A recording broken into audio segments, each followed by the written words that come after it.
একজন পীর সাহেব এখন অনেকদিন যাবত তার মুরিদরা তার খেদমত করে কাছে গেছে। এখন পীর সাহেব বলতেছে, অনেকদিন যাবত তোমরা আমার খেদমত করিস, তাহলে আমার খেলাফতকে দিবি। আমরা সবাই খেলাফত নেব, সবাইকে তো খেলাফত দেওয়া যাবে না, তিনজনকে দেওয়া হবে। তার তিনজন পুরাতন তবে তিনজনকে দেওয়া হবে। আচ্ছা ঠিক আছে, তো তিনজনের ভিতরে পরীক্ষা দিতে হবে। কিন্তু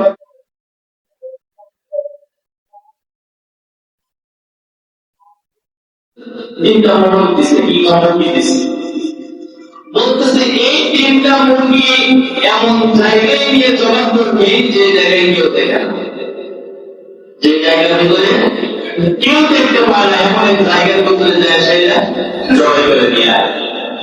তিনজন দৌড় দেওয়ার পরে দুইজন ফিরে আসছে জবাই করে নিয়ে।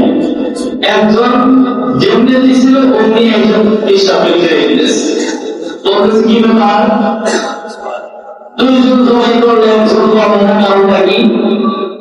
তুমি কোথায় জবাই করছো?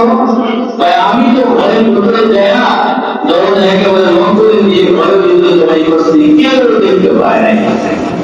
আরেকজন বলতেছে, আমি অনেক জঙ্গলের ভিতরে ঢুকছি, সেখানে কেউ ছিল না আমি ছাড়া, আমি একাই সেটাকে জবাই করছি, আর কেউ দেখতে পায় নাই। আচ্ছা তুমি জবাই করো নাই কেন?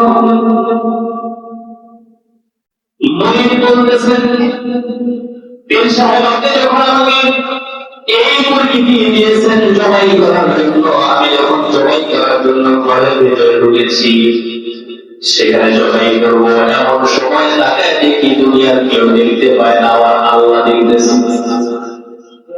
ঘর থেকে বের হয়ে গেলাম, মানুষজন এই জায়গার ভিতরে নেই, সেই জায়গার ভিতরে চলে গেলাম। আমি যখন জবাই করতে যাবো, এমন সময় তাকায় দেখি দুনিয়ার কেউ আমাকে দেখতে পায় না, আমাকে যিনি দেখতেছেন তিনি বলেন আল্লাহ। সুবহানাল্লাহ। এবার বিষয় যে জবাই না করে আছে তাকে খুব খারাপ দিয়ে দিচ্ছে, কারণ ওর ভিতরে আসল যে ভয়টা সেটা ঢুকে গেছে। সুবহানাল্লাহ।